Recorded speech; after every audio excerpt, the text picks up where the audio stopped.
성경을 읽다 북토크를 시작할 건데요.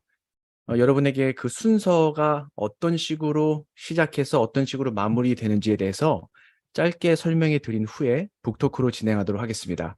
오늘 우리가 함께 볼 북토크는요, 다음과 같은 순서로 진행됩니다. 서론이 있고 본론이 있고 결론이 있는데요. 서론에는 다음과 같은 9가지의 요소들에 대해서 다룰 거예요. 책의 특성, 구성, 북토크의 강세. 여기서 말하는 강세라는 것은 그 북토크 시간에 전부 다 다룰 수 없는 내용들이 책에 많이 있기 때문에 그중에 제가 특별히 강조해서 다루고자 하는 부분이 무엇인지에 대한 내용을 세 번째 제가 잠깐 설명을 드릴 거예요. 그 다음에는 베스트셀러의 예, 그 다음에 깜짝 퀴즈, 성경의 예, 추천사 일부, 두 개의 관점들, 저자의 일화를 다룰 겁니다. 이렇게 서론이 끝나게 되고요. 그 다음에 본론으로 넘어가게 되면 영화를 통해 이해하는 배경 지식 원에 대해서 다룹니다. 그리고 감독, 영화, 청중의 관계에 대해서 다룬 후에 저자, 텍스트, 독자의 관계를 다루고요. 그 다음엔 영화를 통해 이해하는 배경 지식 2를 다룰 거예요. 그러니까 1번이 좀 간소하게 다루었다면 2는 좀 복잡하게 중요한 내용들을 좀 가지치기 하는 방식으로 다룰 예정이고요. 그 다음에는 영화에서 성경으로 넘어갈 거고요. 6번째 테스트 케이스를 또 따로 다루게 될 생각입니다. 그리고 결론으로 넘어가는데요. 결론은 다음과 같은 4가지 요소로 포함되어 있어요. 내 삶의 숙제, 끝으로 마지막 퀴즈, 우리가 나가야 할 방향입니다. 보시다시피 내용이 적지 않아요. 그래서 이것들을 다 다룰 수 없을 경우에는 지금 본론에 있는 6번과 결론의 1번이 회색으로 되어 있죠. 이 부분은 그냥 다음을 기약하고 넘어갈 수도 있다는 것을 말씀을 드립니다. 자, 이와 같은 순서를 머리에 염두에 두시고 지금부터 저와 함께 북토크 서론을 진행해 보도록 하겠습니다. 우선 이 책의 특성에 대해서 한번 나눠보고 싶어요. 첫째, 한국인의 사유와 한국인의 감성을 통해 이해할 수 있는 성경 해석학을 소개한다라는 마음으로 이 책을 집필했습니다. 여러분 아시다시피 역서로 된 해석학 책들을 읽다 보면 물론 배우는 부분도 많지만 배우는 부분 못지않게 어렵거나 또한 이해하기 힘든 부분을 분명히 만나게 됩니다. 기라성 같은 서양의 학자들이 연구한 바를 역서를 통해 공부할 때 찾아오는 문제가 뭐냐면 서양인 저자는요, 동양인을 생각하고 혹은 한국인을 생각하면서 그 책을 집필하지 않았다는 거예요. 서양인을 생각하면서 그 책을 집필했기 때문에 서양인 저자는 서양인의 감성으로 서양인의 예를 들어 서양인들에게 메시지를 전달했다는 겁니다.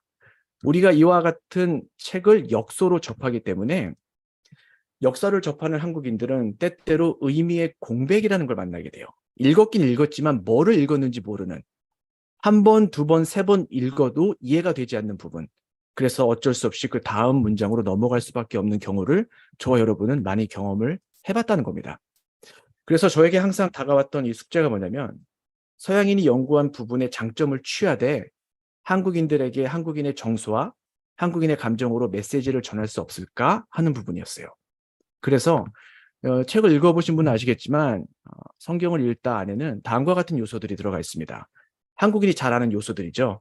우리가 중고등학교 때 배웠던 단신가라든지 뭐 광야라는 시, 문둥이라는 시, 초원이라는 시, 그리고 누구나 다 아는 한국 사람이라면 평강공주의 설화, 동방삭설화, 그리고 한국의 민속 전통들, 뭐 조왕신, 사신 등의 개념을 사용했어요.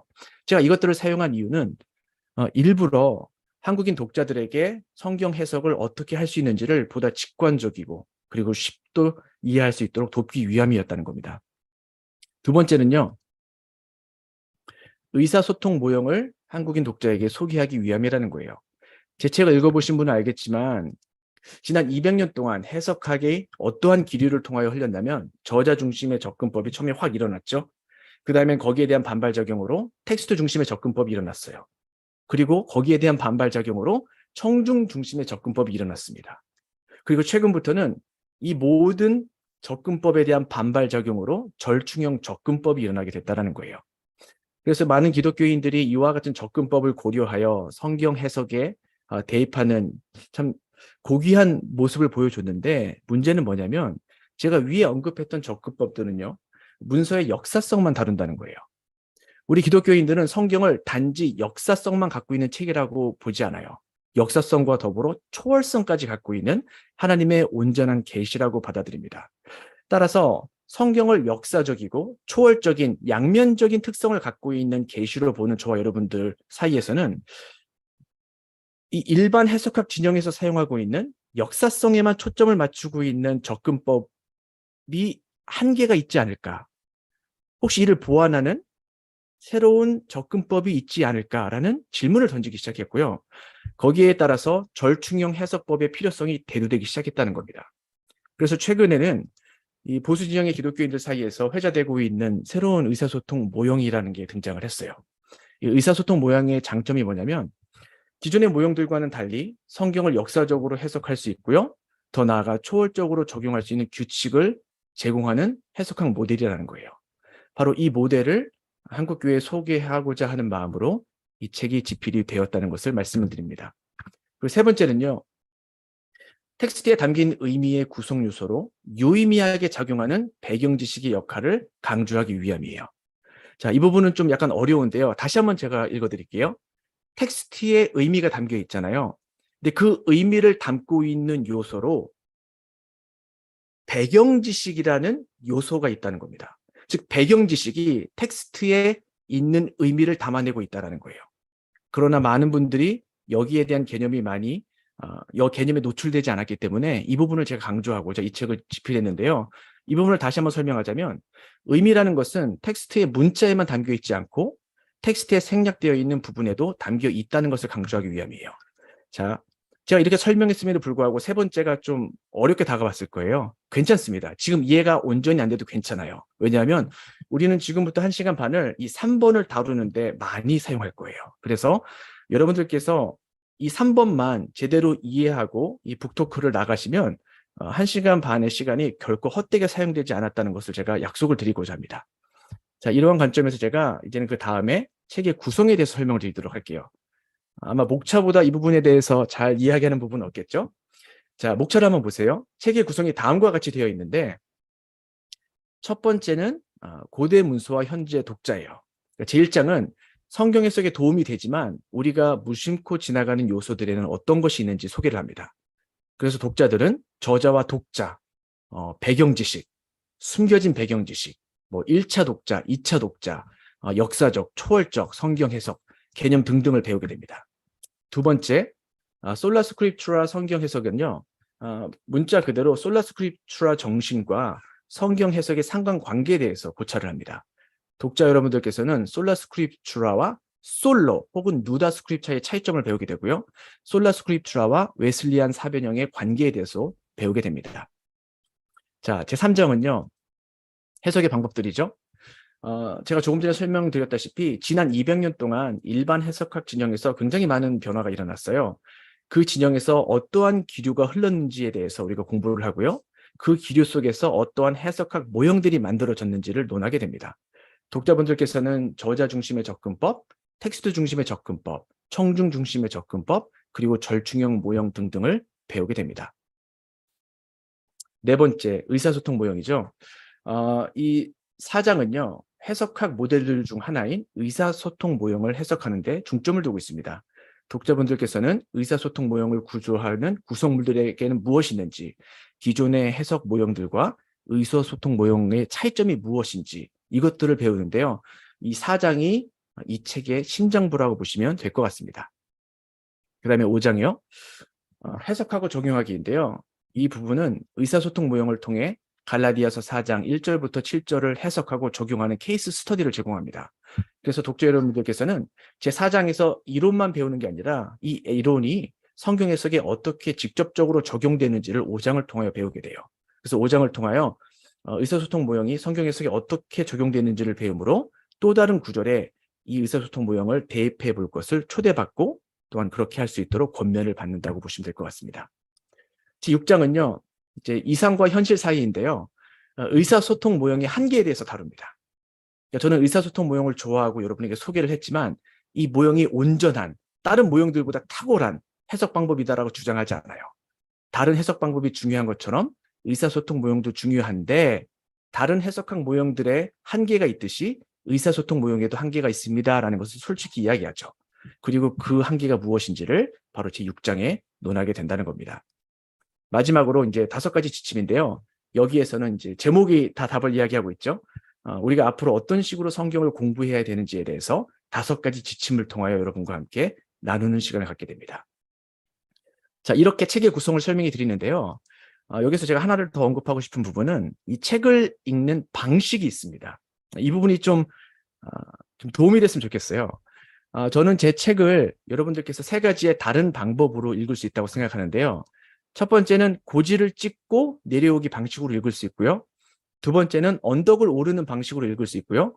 세 번째는 언덕을 내려오는 방식으로 읽을 수 있는데 이게 뭔지 좀 설명을 해드릴게요. 첫 번째, 고지를 찍고 내려오기라는 것은 등산의 개념을 생각하시면 됩니다. 그러니까 난이도가 처음에 없어요.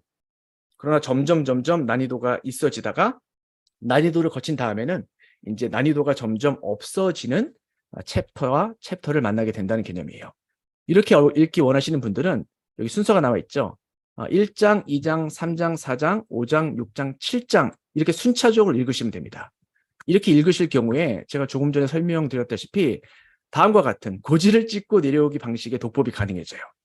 자, 들어가며와 나가며 사이에 적용을 제가 먼저 넣었고요. 그 다음에 방법론을 논했습니다. 그리고 그 방법론에 대한 사례를 논했고요. 그 다음에 다짐을 함으로써 이제 산을 내려오게 되는 거죠. 자, 그 다음에 언덕 오르기 방식으로 이제 읽을 수 있어요. 이것은 쉽게 이야기해서 진입장벽을 가장 없는 장들부터 읽는 거예요. 자, 1장을 먼저 읽으시고요. 그 다음에 2장을 읽으시면 됩니다. 그리고 3장, 4장, 5장을 넘어가시고 그 다음에 6장으로 가세요. 그리고 7장을 읽으시고요. 그 다음에 다시 5장, 6장, 7장을 읽으시면 됩니다. 다시 한번요. 1장과 2장 그리고 3장과 4장 그리고 5장, 6장, 7장을 읽으셔도 책 내용을 이해하는데 어려움이 없어요. 자, 이렇게 읽으면 다음과 같은 형식이 나타나게 되죠. 이제 적용, 그 다음에 다짐, 그 다음에 방법론, 사례. 이렇게 읽는 독법은요, 진입장벽을 점진적으로 만나고 싶은 분들께, 그러니까 쉬운 것부터 먼저 읽기를 원하시는 분들께 추천을 합니다. 그 다음에 마지막으로 언덕 내려오기 독법이 있는데요. 이 독법은 말 그대로 언덕을 내려오는 거예요. 그러니까 시작이 언덕부터 시작한다는 거죠. 그러니까 처음부터 어렵게 읽는 건데요. 다음과 같이 읽으시면 돼요. 3장을 먼저 읽으시고 그 다음에 4장 그리고 5장을 읽습니다. 그리고 1장을 읽으시고 그 다음에 2장을 읽으시고 그 다음에 6장과 7장을 읽으시면 돼요. 이렇게 읽으시면 난이도가 높은 곳에서부터 시작한 다음에 난이도가 없는 곳으로 내려오게 돼요. 이러한 독법은요.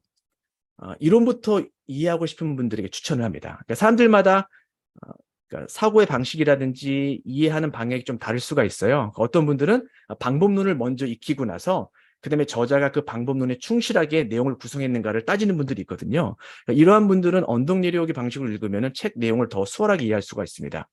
재미있는 사실은 성경을 읽다 이 책의 구성 방식이 원래는 언덕 내려오기 방식으로 구성이 되어 있었어요. 처음에 방법론부터 소개하고요. 그 다음에 위에서 점점 내려오는 방식으로 구성을 했었는데 이 책이 출판되기 전에 제가 지인들에게 그 원고를 먼저 보내서 읽도록 요청을 했는데 10명이면 10명이 전부 다 이런 방식으로 출판하면 안 된다라고 저에게 권면을 해주셨어요. 그래서 가장 적절하게 고지를 찍고 내려오는 방식이 모든 독자들을 두루두루 아우를 수 있는 독법인 것 같다라고 요청해 주셔서 제가 그 순서를 바꿨습니다. 그래서 여러분들께서 여러분의 성향에 맞게 책을 읽어주시면 감사할 것 같고요. 자, 지금부터 정말 중요한 것은요. 북토크 강세입니다. 아까 말씀드렸다시피 1시간 반 동안 이 책을 전부 다 요약할 수가 없어요. 그렇기 때문에 이 책을 그냥 어설프게 요약하는 것보다는 이 책에서 제가 판단할 때 가장 중요한 요소 한두 개를 찝어서 여러분들과 함께 확실하게 논의를 하는 것이 귀한 시간을 들여 이 줌 토크에 참여하신 여러분들의 시간을 존중하는 게 아닐까라는 생각을 해보았어요. 그래서 저는요. 다음과 같은 부분을 여러분과 함께 심도 있게 얘기를 하고자 하는데요. 바로 1장부터 7장까지 전부 다 다루지 않고요. 1장에 있는 지금 파란색으로 칠해진 부분 있죠. 가정된 배경 지식, 숨겨진 배경 지식, 성경의 1차와 2차 독자, 우리를 위해 우리에게를 다룰 겁니다. 그리고 이 부분이 어디와 연결되어 있냐면 5장에 있는 오직 문자를 넘어서는 성경 읽기와 연결되어 있어요. 그래서 이 두 부분을 집중적으로 공부함으로써 저와 여러분들 사이에 의사소통 모형에 있어서 가장 중요한 뼈대 중에 하나를 논하는 시간을 갖길 원해요. 바로 이 부분이 제가 아까 설명했던 세 번째 부분, 즉 텍스트에 담긴 의미의 구성 요소로서 유의미하게 작용하는 배경 지식의 역할을 강조함. 의미는 텍스트의 문자에만 담겨 있지 않고 텍스트에 생략되어 있는 부분에도 담겨 있습니다라는 것을 논하는 부분이에요. 자, 지금부터 제가 여러분에게 도표 하나를 보여드릴 건데요. 이 도표를 꼭 기억하시고 암기하시기를 당부해요. 이 도표만 일단 머릿속에 확 사진 찍어 놓으시면요. 성경을 해석할 때 함부로 해석하는 자세를 한두 단계 좀 되물릴 수가 있어요. 이 도표를 한번 봐주시길 바랍니다. 성경을 읽다 127페이지에 나오는 건데요. 도표 5번째고 도표 이름은 의미의 구성 요소예요. 전 여기에 한 가지의 공식을 설명해 드렸어요. 아무개 더하기 아무개는 무엇과 동일하다라고 나왔는데요. 이 동일한 값부터 말씀드리자면 바로 텍스트의 의미라는 거예요. 즉 성경에 담겨있는 의미라고 여러분께서 생각하시면 돼요. 어떠한 요소와 또 다른 요소가 만나서 성경의 의미가 생성이 됩니다. 첫 번째에 들어가는 부분은요. 여러분 다 아시는 문자예요. 이거는 누구나 다 알고 있는 부분이죠. 그러나 제가 이 책을 통하여 강조하고자 하는 부분은 문자만이 아니다라는 겁니다. 문자는 텍스트의 의미를 구성하는 굉장히 중요한 요소예요. 그러나 문자만 가지고는 텍스트의 의미를 온전히 우리가 알아내기는 역부족일 경우가 많아요. 가장 대표적인 예를 볼까요? 여러분들께서 성경을 읽다가 어려운 부분 만나게 되죠. 많은 분들이 이제 새해가 되면 성경 통독을 다짐하고 창세기부터 읽기 시작합니다. 창세기 1장을 딱 펴요. 재밌죠? 천지창조 이야기가 나오죠. 그리고 이제 족보가 나오고 아브라함 이야기가 나오고 굉장히 재밌습니다. 그러다가 출애굽기 재밌어요. 레위기 어려워집니다. 민수기 점점점 어려워져요. 신명기 여기서 거의 다 포기합니다. 그 이유가 뭘까요? 분명히 우리는 문자를 통하여 성경의 의미를 찾고자 원했는데 문자만 가지고는 이해할 수 없는 내용들이 너무나 많다는 거예요. 그렇기 때문에 우리는 문자와 더불어 또 다른 요소를 찾아야 되는데 그 요소가 뭐냐? 가정된 배경 지식이라는 겁니다. 문자와 배경 지식이 만나 텍스트의 의미가 생성된다는 거예요. 이 두 가지의 요소는요. 양자택일의 요소가 아닙니다. 둘 다 취해야 되는 양자택 2의 요소예요. 여러분께서 만약에 가정된 배경 지식을 무시하고 문자만 본다? 성경 텍스트의 의미를 온전히 이해할 수 없습니다. 이 두 가지를 같이 취해야 된다는 거예요. 근데 문제가 뭐냐? 문자는요. 우리의 눈에 보인다는 거예요. 가시적이에요. 성경을 피세요. 뭐가 보이죠? 문자가 보입니다. 태초에 하나님이 천지를 창조하시니라. 문자가 보여요. 그런데 그 문자에 담겨있는 그 당시의 배경 지식은 우리 눈에 보이나요? 안 보이나요? 보이지 않아요. 그건 숨겨져 있다는 겁니다. 비가시적이에요. 그렇기 때문에 우리는 문자만 가지고 텍스트의 의미를 찾기 원할 때가 많아요.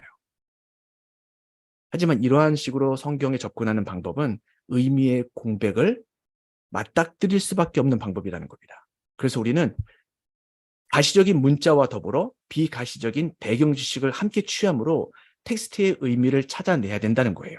제가 한 가지 예를 드릴게요. 베스트셀러예요. 제가 이걸 좀 줄인 건데 요즘에 제 지인들도 그렇고 이제 온라인상에도 많이 나오는 이제 책이 있죠. 이제 유명한 책인데 Why Fish Don't Exist. 그러니까 물고기는 존재하지 않는다라는 책이에요. 여러분 읽어보셨을 거예요. 자, 이 책을 읽으실 때 어땠나요? 재밌나요? 굉장히 참신하잖아요. 그죠?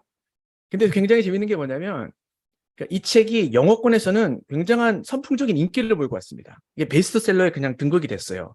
근데 동양권에서는요. 정말로 많은 사람들이 이 책을 읽고 나서 왜 이 책이 베스트셀러가 됐지? 라는 의문을 던져요. 근데 비단 이 책만이 아니라 이 세상에 나와 있는 모든 그 세계적인 베스트셀러가 그래요. 많은 사람들이 세계적인 베스트셀러를 읽을 때 동감이 안 될 때가 많아요. 어떻게 이런 책이 베스트셀러가 됐지? 그 이유가 뭐냐? 우리는 문자만 가지고 그 책을 읽어 내려가기 때문에 그래요. 이 책을 쓴 저자는요.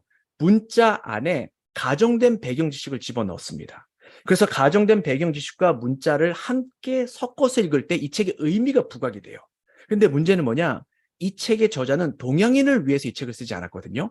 영어권에 있는 사람을 위하여 이 책을 썼습니다. 그래서 영어권에 있는 사람들만이 이해할 수 있는 가정된 배경 지식이 이 책의 속에 녹아져 있어요. 문제는 뭐냐?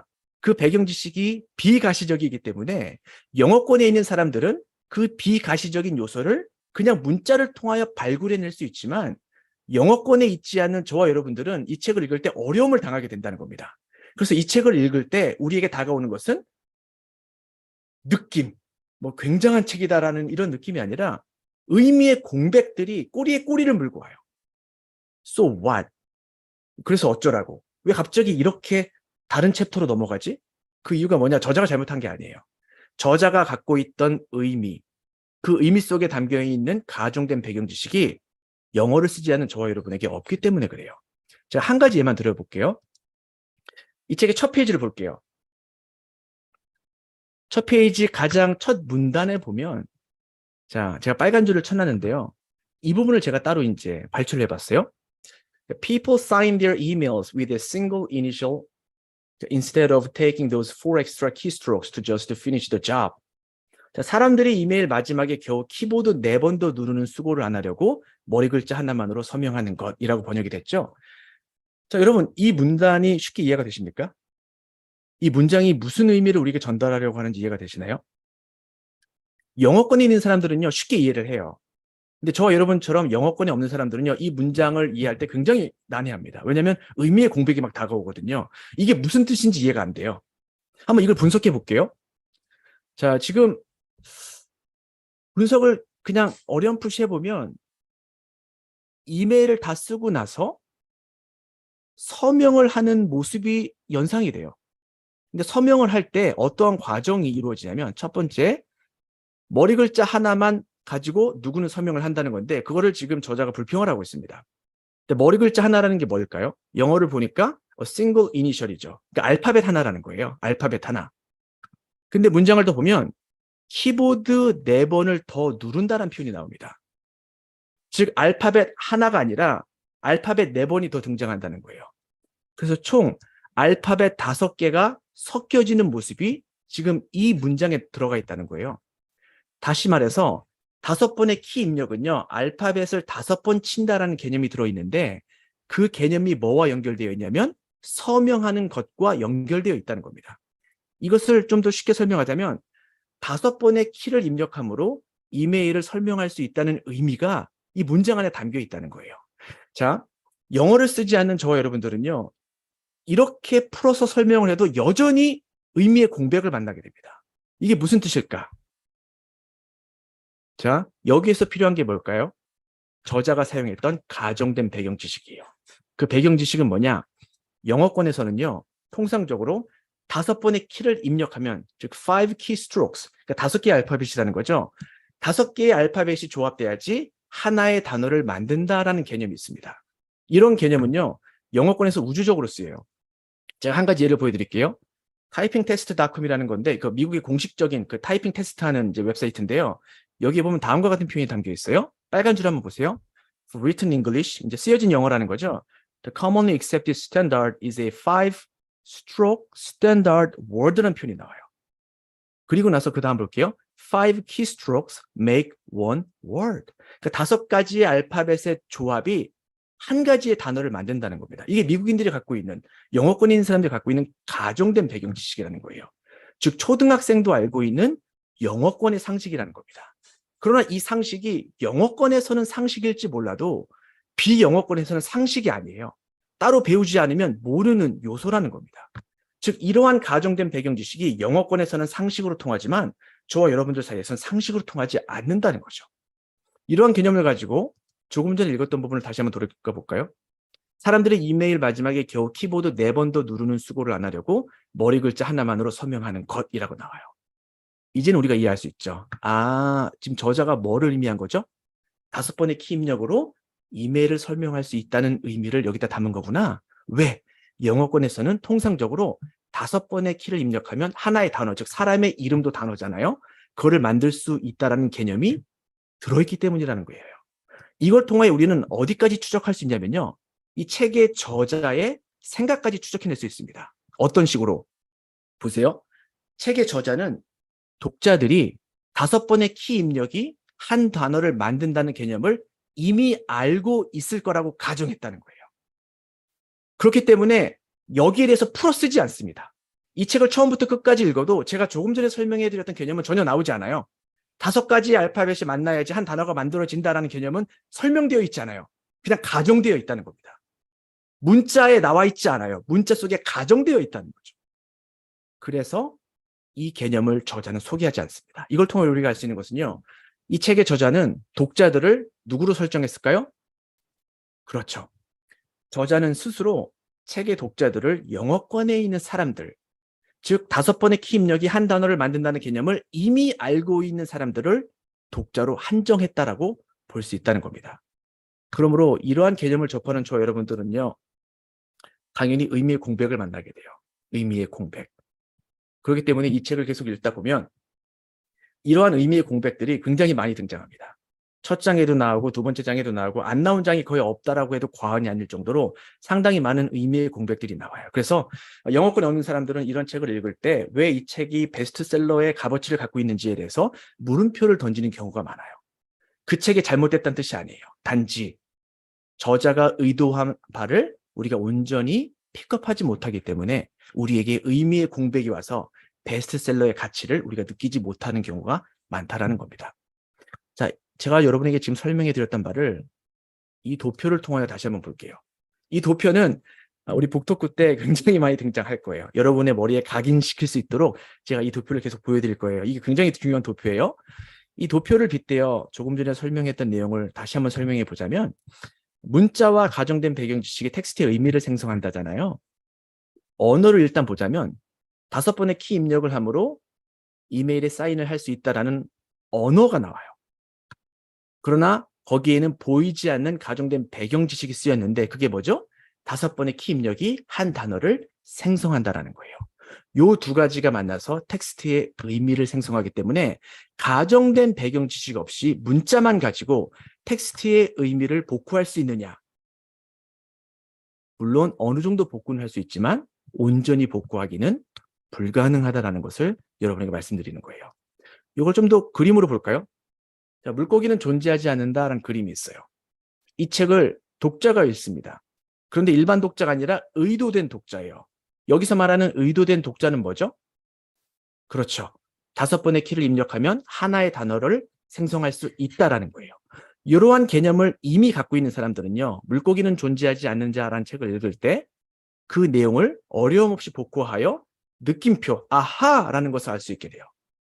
그러나 중요한 것은요. 이 책은 저자가 의도한 독자를 넘어서 의도하지 않는 독자까지도 읽을 수 있다는 겁니다. 문제는 여기에서 발생해요. 독자가 의도하지 않은, 아니, 저자가 의도하지 않은 독자가 이 책을 읽을 때 5번의 키를 입력하면 하나의 단어가 된다는 개념을 갖고 있지 않은 경우가 대부분입니다. 이때는 느낌표가 아니라 물음표, 즉 의미의 공백들이 발생하게 된다는 거예요. 이걸 요약하자면 의도되지 않은 독자는 의미의 공백을 만나게 되고 의미의 공백은 책을 이해하는 정도의 영향을 끼칠 수밖에 없다라는 겁니다. 자, 문제는 뭐냐? 제가 지금 여러분에게 일반 서적을 소개로 이런 설명을 해드렸는데 일반 서적에만 이와 같은 공식이 통하는 게 아니에요. 일반 공식을 이러한 그러니까 일반적인 책을 넘어서 성경에도 이와 같은 공식이 통한다는 겁니다. 자, 지금부터 성경의 예를 한번 볼게요. 성경책이 있어요. 성경책을 누가 읽죠? 의도된 독자가 있습니다. 의도된 독자는요. 성경을 읽을 때 그냥 읽지 않아요. 성경을 쓴 저자와 동일한 시대상, 배경 지식을 갖고 있기 때문에 그 배경 지식을 가지고 성경을 읽습니다. 즉 의도된 독자는요. 성경의 저자와 함께 비가시적 배경 지식이라는 요소를 갖고 있다는 거예요. 그렇기 때문에 성경을 읽을 때 성경에 담겨있는 의미를 마음속으로 머릿속으로 동시에 느낄 수가 있다는 거죠. 문제는 뭐냐? 이 성경을 의도된 독자가 아니라 의도되지 않은 독자가 읽을 때 문제가 발생한다는 겁니다. 잠깐만요. 아마 여러분의 신기가 좀 불편했을 거예요. 왜냐하면 의도되지 않은 독자라는 표현 불편하지 않나요? 성경에 의도되지 않은 독자가 있을까요? 우리가 조금 전에 읽었던 책에는 의도한 독자와 의도되지 않은 독자를 확실히 분별할 수 있었어요. 자, 그럼 성경, 하나님의 말씀이잖아요. 하나님께서 모든 성도들을 위하여 이 책을 썼다라고 우리 믿잖아요. 그럼 성경에는 의도되지 않은 독자가 있을까요? 일단 여기에서 이제 신학적으로 여러 번 갈리게 되는데, 일단 저는 성경은 모든 사람이 읽고 깨달아야 될 유일무이한 하나님의 계시의 말씀이라고 믿습니다. 그래서 저는 이 세상의 모든 사람이 성경의 잠정적인 독자라고 봐요. 하나님께서는 모든 사람을 사랑하시고 그들에게 성경을 통하여 당신을 계시하기 원하시고 성경을 통하여 저들이 특별한 계시를 받아 구원에 이르기를 원하신다라는 말씀을 저는 믿고 있기 때문에 저는 의도되지 않는 독자는 성경을 논하는 해석학 프레임에서는 통하지 않는다고 봅니다. 그래서 저는 이 표현을 스크래치 할 거예요. 그리고 이 표현을 좀 바꿀 겁니다. 어떤 식으로 바꾸느냐? 2차 독자로 바꿀 거예요. 자, 2차 독자는 의도된 독자에 포함됩니다. 단, 뭐가 아니죠? 의도된 독자를 지우고 이 부분을 1차 독자로 바꾼다면 2차 독자는 1차 독자가 아니게 된다는 거죠. 다시 한번 설명해 드릴게요. 성경을 쓴 저자와 동일한 시대에 저들로부터 메시지를 받은 사람이 1차 독자예요. 우리는 1차 독자는 아니라는 거죠. 1차 독자는요, 성경을 쓴 저자와 비가시적 배경 지식을 함께 갖고 있기 때문에 저자가 쓴 성경을 읽을 때 비가시적인 배경 지식을 통하여 성경의 문자를 읽어내려가 그 속에 담겨있는 의미를 찾아낼 수 있습니다. 그러나 2차 독자는 뭐가 없죠? 그쵸. 비가시적인 배경 지식이 없어요. 그렇기 때문에 성경을 읽을 때 많은 궁금한 부분이 나올 수밖에 없다는 거예요. 우리 다 공감했을 거예요. 저 여러분이 성경을 읽을 때 우리 다 성경을 하나님의 말씀으로 믿잖아요. 정말 유일무이한 특별 계시라고 믿잖아요. 그래서 성경을 정말 잘 읽고 성경대로 살기를 원하는 마음에 성경을 펴서 읽지만 첫 장부터 난제를 만나게 됩니다. 어려움을 만나게 돼요. 정말 한 장이라도 어려움이 없는 장은 없다고 해도 과언이 아닐 정도로 성경은 결코 쉬운 책이 아니라는 거예요. 그 이유가 뭘까요? 우리가 성경의 1차 독자가 아니라서 그래요. 성경의 1차 독자가 가지고 있었던 비가시적인 배경 지식이 없기 때문에 우리는 성경을 읽을 때 수없이 많은 의미의 공백들을 만나게 된다는 겁니다. 자, 퀴즈가 나갑니다. 여러분께서 한번 괄호를 채워보세요. 1번, 21세기의 한국인들이 성경을 읽을 때 의미의 공백을 만나는 이유는 우리가 성경에 뭐가 아니죠? 1차 독자 혹은 2차 독자. 네, 맞습니다. 네. 1차 독자가 아니기 때문이라는 거예요. 두 번째, 따라서 우리에게는 의도된 독자에게 있던 뭐가 없죠? 맞아요. 비가시적인 배경 지식이 없다라는 겁니다. 이 부분을 우리가 인지를 해야 된다는 거예요. 전 여러분께서 성경을 읽을 때 바로 이 부분을 항상 머리에 염두에 두면서 성경을 읽었으면 좋겠어요. 그래서 어려움을 만날 때마다 너무나 그게 자연스럽고 당연한 현상이라는 것을 받아들였으면 좋겠어요. 하나님께서 나를 버리셨나? 하나님께서 나를 사랑하지 않는 건가? 왜 다른 사람은 다 이해하는데 나는 왜 이렇게 어렵지? 그러한 불필요한 혹은 잘못된 자괴감을 갖지 마시고요. 텍스트를 읽으면서 어려움을 만날 때마다 난 2차 독자니까 당연히 어려울 수밖에 없구나. 당연한 현상이구나라고 생각하면서 비가시적인 배경 지식을 어떻게 하면 가시적인 배경 지식으로 바꿀 수 있을까를 고민하면서 그 텍스트를 읽어 내려가야 되는 거예요. 그게 맞는 태도라는 거죠. 자, 제가 여러분에게 한 가지 보여드리고 싶은 게 뭐냐면 추천사의 일부를 좀 소개해드리고 싶은데요. 제 책의 첫 번째 출판 그 추천사를 보면은 김군주 교수님께서 써주셨는데요. 일단 너무너무 감사드립니다. 이 졸구에 참 좋은 추천사를 써주셔서 제가 참 과분한 추천사를 받았구나라고 생각을 하면서 감사드리고 있는데요. 교수님께서 이제 다음과 같은 표현을 하셨어요. 계속해서 문자를 소중히 하되 배경 지식을 고려하며 해석해야 한다는 저자의 주장은 지극히 당연하면서도 현실에서는 손쉽게 무시된 기본적인 원칙이다라고 말씀하셨어요. 자, 잘 봐주세요. 계속해서 뭐를 존중해야 되죠? 문자를 존중하라는 거예요. 그러나 문자만 가지고 성경 해석에 들어가는 게 아니라 뭐까지 고려해야 된다고요? 배경 지식까지 고려해야 된다는 거예요. 즉 문자와 배경 지식을 고려하여 성경을 해석해야 되는 것은 이게 지극히도 당연하다는 겁니다.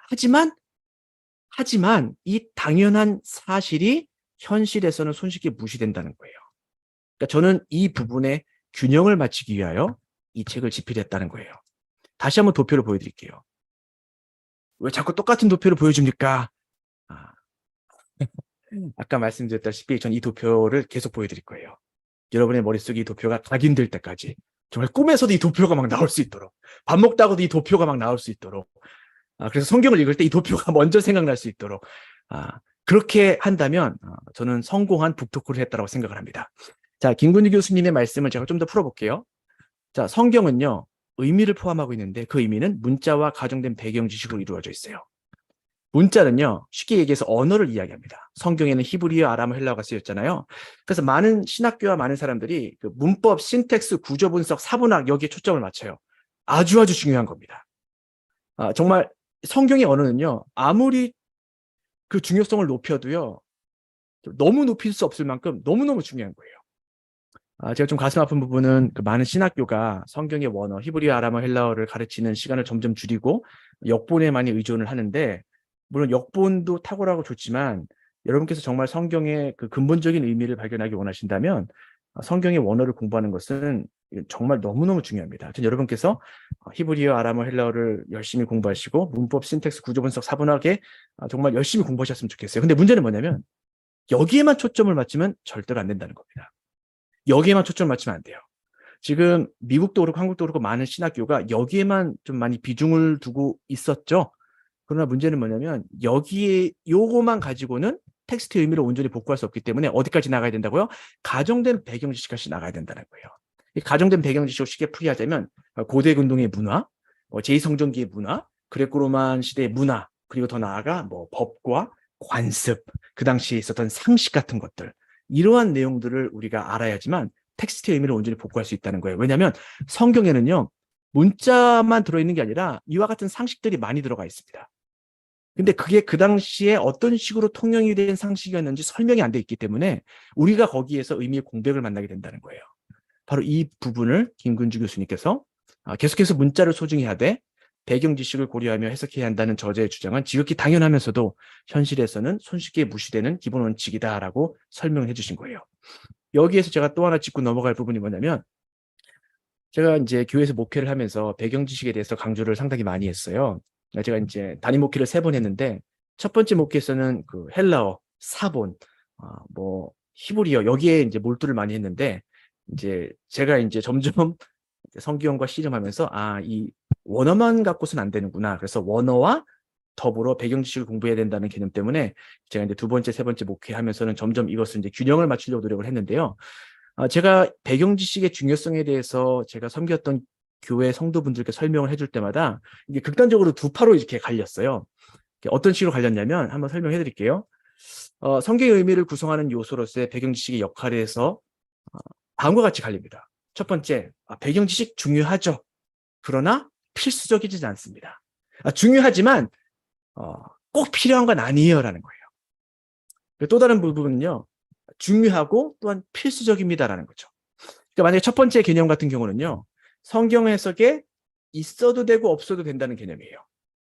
두 번째 개념은요, 반드시 있어야 된다는 개념이에요. 여러분 어떻게 생각하세요? 성경 해석에 배경 지식은 필수일까요? 아니면 있으나 마나한 걸까요? 한번 고민해 보세요, 여러분께서. 자, 중요하지만 필수적이지 않다라고 주장하는 분들은요, 다음과 같은 근거로 이러한 주장을 지지합니다. 첫 번째, 배경 지식을 몰라도 성경의 의미를 파악하는데 어려움은 없습니다. 왜? 하나님께서 성경을 정말 1세기의 사람들에게만 준 게 아니라 정말 21세기 성도들에게도 줬기 때문에 21세기 성도들이 읽어도 이해할 수 있을 정도로 내용을 썼다라는 거예요. 그래서 배경 지식을 몰라도 1세기 뭐 그레코로만 시대, 고대 근동, 제2성전기 배경 지식을 전혀 몰라도 그냥 성경을 딱 펴서 읽으면 우리가 팍팍 이해할 수 있다는 거죠. 그리고 두 번째 근거는요, 다음과 같아요. 성경의 핵심은 복음입니다. 복음은 누구에게나 주어진 하나님의 선물이기 때문에 복음을 이해하는데 배경 지식의 역할은 선택적이지 필수적인 아닙니다. 라고 주장을 많이 해요. 아마 여러분들도 많은 분들이 이렇게 생각하고 계신 분이 계실 거예요. 그렇다면 중요하지만 필수적이다라는 주장을 하시는 분들의 생각을 한번 들어보도록 할게요. 두 번째 주장을 하시는 분들은요, 다음과 같은 근거로 그들의 주장을 지지해요. 배경 지식을 모르면 성경의 의미를 파악하는데 큰 어려움을 겪습니다. 그 이유는 뭐냐? 잘 들어주세요. 복음에도 배경 지식이 들어가 있습니다라고 주장해요. 즉 복음이라는 단어, 유앙겔리온이라는 단어 그 자체도 그레코로만 시대의 신학적, 정치적, 경제적인 의미를 모두 포함하고 있다는 겁니다. 만약에 이게 맞다면 복음이라는 단어 자체에도 배경지식적인 요소가 들어갔기 때문에 그 당시에 신학적, 정치적, 경제적 배경지식을 모른다면 복음이란 단어조차와 그 단어가 갖고 있는 여러 가지 의미들을 이해하는데 의미의 공백을 맞닥뜨릴 수밖에 없다라는 논증이 형성되겠죠. 가장 대표적인 얘기를 한번 들어볼게요. 복음의 구성 요소 중에 하나가 이제 속죄잖아요. 여러분 속죄를 어떻게 생각하십니까? 속죄. 그러니까 죄를 뭐 씻다, 뭐 대속이라는 개념을 여기서 이야기하자면 나를 대신하여 예수 그리스도께서 죄를 담당하셨다. 뭐 기타 등등 이야기가 나오고 우리 그런 식으로 설명하고 있지만 중요한 것은요. 학자들 사이에서는요. 이 속죄가 정확히 어떠한 의미를 담고 있느냐에 대해서 여전히 논쟁 중입니다. 그것도 어느 정도의 논쟁이냐면 다음과 같이 논쟁이에요. 속죄를 설명할 때 도덕적 감화설, 대상설, 승리자 그리스도설, 만족설, 형벌적 대속설, 통치설, 속죄양설. 지금 제가 7개만 정리했는데 이 7개가 가장 많은 학자들이 이제 취하는 논증 중에 하나이기 때문에 그래요. 이거를 제가 그동안 연구한 바에 따르면 15개로 또 분리가 됩니다. 근데 그걸 다 쓸 시간이 없었기 때문에 여기서 쓰지 않았는데요. 지금 7개가 이렇게 돼요. 근데 더 재미있는 사실은요. 이 7개를 각각 하나씩 취하는 학자들보다는 한두 개씩 혹은 두세 개씩 섞는 학자들도 있어요. 때문에 복음의 구성 요소인 속죄를 설명할 때에도 다음과 같은 배경 지식이 들어간다라는 거예요. 우리가 어떠한 배경 지식을 가지고 속죄를 이해하느냐에 따라서 속죄를 이해하는 그 방식과 방향성이 바뀐다는 거예요. 그렇기 때문에 복음은 모든 사람들에게 주어진 하나님의 메시지인 게 맞지만 그 복음을 이해하기 위해서라면 그 복음을 주신 시대의 정치적, 경제적, 신학적 요소 등등을 우리가 알아야지만 한다는 것이 학자들의 주장이라는 거죠. 자, 하나만 더 예를 들어볼게요. 십자가를 설명하는 이론들도 하나가 아니에요. 우리에게 있어서 십자가는 이제 예수님께서 달려 돌아가신 도구, 그죠? 그리고 이것을 또 모형으로 설명하자면 그 모리아산과 연결해서 이제 교체 교리와 같은 이제 조직 신학적 교리를 만들어내잖아요. 이것들이 이제 많은 교회들이 이해하고 있는 십자가를 설명하는 이론들 중에 하나인데 이런 식으로만 십자가를 설명할 수 있는 방법이 있는 게 아니라 여기도 굉장히 많은 그 경우의 수들이 등장합니다. 뭐 종교적인 해석, 정치적인 해석, 그다음에 도덕적인 해석이 있어요. 제가 한 가지만 설명해 드릴게요. 최근 2020년에 나왔던 이제 저널이에요. 이 저널이 이제 Journal for the Study of the Historical Jesus라는 저널에서 나온 건데 제목이 Why did Jesus surrender to the cross? 예수님께서 십자가에 항복하신 이유가 뭐냐? 그러니까 당신께서 십자가 앞에 자신을 내어주신 이유가 뭐냐를 보세요. The historical evidence, 역사적인 정황을 가지고 풀어낸 거예요. 여러분 혹시 시간 되시면 꼭 한번 읽어보세요. 무료고요. 그냥 공짜로 다운로드 받을 수 있습니다. 그 Journal for the Study of the Historical Jesus 들어가서 2020년 이슈에 들어가서 그 18번째 들어가 보시면 이게 공짜로 나와 있는데 꼭 다운로드 받아보세요. 꼭 읽어보세요. 굉장히 중요한 연구인데요. 이 내용을 다 읽기에는 저와 여러분의 시간이 한정적이기 때문에 제가 이것을 좀 잘 요약해 드리겠습니다. 제가 예전에 썼던 글인데요. 제가 이제 운영하고 있는 페이지 중에 신학도들의 서재가 있어요. 자, 여러분께서 이제 가입해 주시면 좋은 업데이트를 많이 받을 수가 있습니다. 이제 페이스북에 신학도들의 서재가 있는데 거기에 제가 작년 9월 21일 날 이 저널을 소개했어요. 이걸 제가 한번 읽어볼게요. 여기서부터 읽어볼게요. 본 아티클은 예수님의 십자가 사건을 신학적 관점이 아닌 역사적 관점으로 해석한 연구물입니다. 자, 요약을 해볼게요. 저자의 연구에 따르면 로마인들은 저들을 대항하는 집단의 모든 구성원들을 십자가에 매달진 않았어요. 그 대신 누구만 죽이죠? 리더. 종교의 지도자만 죽이고 추종자들은 풀어주는 경우가 많았습니다. 십자가 위에서 처절하게 죽어가는 리더를 본 추종자들 연상해 보세요. 그들은 스스로 집단을 떠나 조용히 지나는 경우가 많았다는 거죠. 일종의 심리적인 압박, 심리적인 경고라는 거예요. 만약 리더가 도망갔을 경우, 여기서 중요합니다. 리더가 도망갔을 경우에는 어떤 일이 일어나냐면 추종자들을 일일이 찾아 죽였다는 거예요. 리더가 도망갔을 경우에는 추종자들을 죽였다는 겁니다. 결국 리더는 지도자로서의 권위를 잃어버리고 집단도 서서히 해체되겠죠. 이 아티클의 저자는요. 이러한 역사적 정황을 통해 예수님께서 십자가에 스스로 자신을 내어준 이유를 제자들을 물리적으로 살리기 위함이라고 주장합니다. 예수님께서 제자들을 영적으로 살리기도 하셨지만 물리적으로도 살린 이유도 있다는 거예요. 만약에 예수님께서 도망을 가셨다면 로마인들이 누구를 향해 칼을 거두었을까요? 당연히 예수님의 추종자인 제자들을 향해 칼을 돌렸을 것이고 아마 집단 대학살이 일어났을 수도 있다는 거예요. 결국 제자들은 이방인들에게 복음을 전하지도 못한 채 이른 죽음을 맞이하여 기독교는 잠식됐을 경우가 있다는 겁니다. 하지만 예수님께서는 의지적으로 자신을 십자가에 내어주사 제자들을 살리셨고 제자들은 그 사랑으로 인해 생명을 연장받았다는 거예요. 자, 우리는 이러한 저자의 주장을 좀 더 확장시켜서 신학적인 개념으로 넓힐 수 있는데요. 보세요. 여기에 정말 독특한 부분은요. 집단의 리더였던 예수님께서 십자가에 달려 돌아가셨음에도 불구하고 제자들은 기독교, 즉 초기 예수 운동을 떠나지 않았다는 거예요. 위 언급했다시피 리더가 십자가에 처절히 죽는 모습을 바라본 추종자들은 한두 명씩 그 종교를 떠났는데 기독교에는 독특하게도 예수님께서 십자가에 달려 돌아가시는 것을 목격했음에도 불구하고 예수님을 떠나지 않았다는 거예요. 그 이유가 뭐냐? 자, 오히려 믿음이 더 뜨거워져서 이방인들에게까지 복음을 전한 이유는 부활하신 예수님을 이들이 진짜 경험했고 그분의 신성을 온전히 믿기 때문은 아닐까라는 부분까지도 우리가 확장시킬 수 있다는 거예요. 재밌죠? 이런 부분은 이제 논하고 싶지만 이 부분은 다음에 논할 기회가 있으면 좋겠고요. 자, 이것들을 다시 한번 이 도표에 빗대어서 설명해 볼게요. 성경은요, 다음과 같은 이야기만 합니다. 예수님께서 자발적으로 십자가에 달려 돌아가셨어 라고 이야기해요. 근데 중요한 것은 가정된 배경 지식으로 뭐가 들어가 있다는 거죠? 종교의 리더가 십자가에 달릴 경우 추종자들은 로마가 살려줬다라는 역사적 가정된 배경 지식이 들어가요. 때문에 예수님의 십자가 사건은요, 우린 두 가지로 해석할 수 있다고 봅니다. 첫 번째는 영적, 두 번째는 역사적. 다른 말로 하자면 신학적, 또 하나는 역사적. 신학적으로 설명한다면 이제 우리의 속죄를 이루신 거죠. 나를 대신하여 십자가에 달려 돌아가셨다. 이제 교리죠. 근데 역사적으로는 초기 기독교인들의 전멸을 그분 홀로 십자가에서 돌아가심으로써 막았다는 거예요. 그 결과 로마 사람들이 제자들을 잡아 죽이는 일을 멈췄다는 거예요.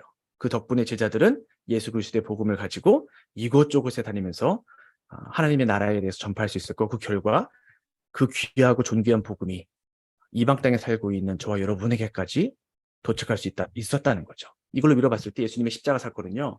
신학적으로도 정말 위대한 예수님의 배려가 들어가 있음과 동시에 역사적으로도 예수님의 정말 존귀한 배려가 들어있었다라고 우리는 볼 수가 있다는 거예요.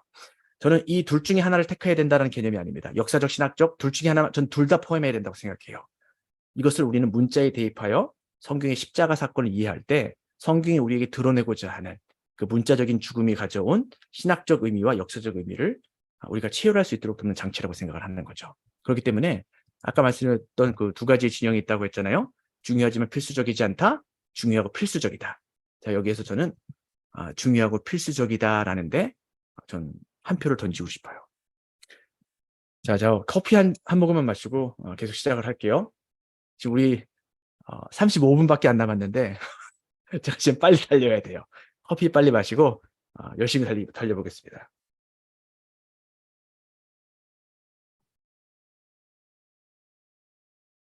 네, 한 가지만 예를 더 들어볼게요. 우리가 잘 아는 구절이에요. 마태복음 22장 16에서 22절 말씀 우리 한번 다 함께 읽어볼게요. 자기 제자들을 헤롯 당원들과 함께 예수께 보내어 말하되 선생님이여 우리가 아노니 당신은 참되시고 참으로써 하나님의 도를 가르치시며 아무라도 꺼리끼는 일이 없으시니 이는 사람을 외모로 보지 아니하심이니이다. 그러면 당신의 생각에는 어떠한지 우리에게 이르소서. 가이사에게 세를 바치는 것이 가하니까 불가하나이까 한데 예수께서 더희의 악함을 아시고 가라사대 외식하는 자들아 어찌하여 나를 시험하느냐 쇳돈을 내게 보이라 하시니 데나리온 하나를 가져왔거늘 예수께서 말씀하시되 이 형상과 이 글이 누구 것이냐 가로되 가이사의 것이니이다. 이에 가라사대 그런즉 가이사의 것은 가이사에게 하나님의 것은 하나님께 바치라 하시니 저희가 이 말씀을 듣고 기이 여겨 예수를 떠나가니라. 부활이 없다는 사두개인들이 그날에 예수께 와서 물어 가로되. 자, 우리가 잘 아는 구절이에요. 근데 이 구절에 제가 포인트하고 싶은 부분이 몇 가지가 있는데요. 자, 우선 19절 보세요. 쇳돈이 나와요. 그 다음에 이 쇳돈이 어떠한 돈인지 구체화됩니다. 바로 그쵸, 데나리온이에요. 쇳돈이 데나리온이죠. 근데 이 데나리온이 다시 한번 굳혀야 됩니다. 어떻게 되죠? 이 형상과 이 글귀. 자, 다시 한번 말씀드릴게요. 쇳돈이 있어요. 그 당시에 쇳돈을 쓰이는 돈이 많았잖아요. 그 중에 데나리온으로 상위 구조에서 하위 구조로 내려갑니다. 또 데나리온을 구성하는 여러 가지 요소가 있잖아요. 그 중에 하위 구조로 형상과 글귀에 초점이 맞추게 됩니다. 그리고 또다시 어떤 식으로 제한이 되느냐? 이 형상과 글귀가 가이사일 것입니다. 라고 우리는 알게 돼요. 자, 많은 분들이 이 구조를 읽을 때 세금에 관해서 이제 예수님께서 말씀을 하신다라고 이야기를 하는데 맞아요. 문자적으로 봤을 때 세금에 대해서 하나님께서 이야기하고 있고 하나님의 것과 가이사의 것을 이제 나누시되 이 두 가지의 것을 이제 상쇄하지 않는 예수님의 모습을 우리가 볼 수 있죠. 여기에서 우리가 볼 수 있는 게 뭐냐면 잠깐만 지금 질문이 들어왔는데 지금 제가 답하면 안다는 거예요. 그죠? 이건 학장님께서 이제 질문을 총합하시는 거니까 제가 질문은 보지 않고 그냥 계속 강의로 넘어갈게요. 자, 우리가 이걸 봤을 때 전 여러분에게 이제 강조하고 싶은 부분은 뭐냐면 지금 쇳돈, 데나리온, 형상과 글귀, 가이사의 것. 이렇게 예수님께서 이 동전의 이 구체적인 부분을 집중적으로 이제 부각시켰다는 거예요. 전 이 부분을 우리가 놓치면 안 된다고 생각해요. 단지 이게 세금을 누구에게 주어야 되느냐에 대한 단순한 문제를 넘어 특별히 예수님께서 이 문자를 통하여 우리에게 말씀하시고자 하는 부분이 가정된 배경 지식 속에 들어있다라고 저는 생각을 합니다. 동전을 한번 살펴볼게요. 우리에게 있어서 동전의 개념은 자, 한국은행 100원이죠. 이 동전에 쓰인 자, 이 100원을 쇳돈이라고 가정해 볼게요. 사람의 얼굴이 나오고 글자가 나와요. 근데 동전에 이 글자가 별로 의미가 없어요. 그 한국은행. 자, 이 100원. 이게 글자가 다예요. 500원을 좀 볼까요? 단위가 높은 500원도요. 500원. 한국은행. 자, 그렇게 큰 의미가 없습니다. 그죠? 그런데 중요한 건 뭐냐면 고대근동 당시에 그리고 그레코로만 시대에서는요. 이 동전의 역할이 지금 우리가 생각하고 있는 역할과는 하늘과 땅 차이였어요. 이걸 중요하기 때문에 제가 좀 쉐어를 좀 끄고 여러분과 좀 얼굴로 좀 소통하고 싶네요.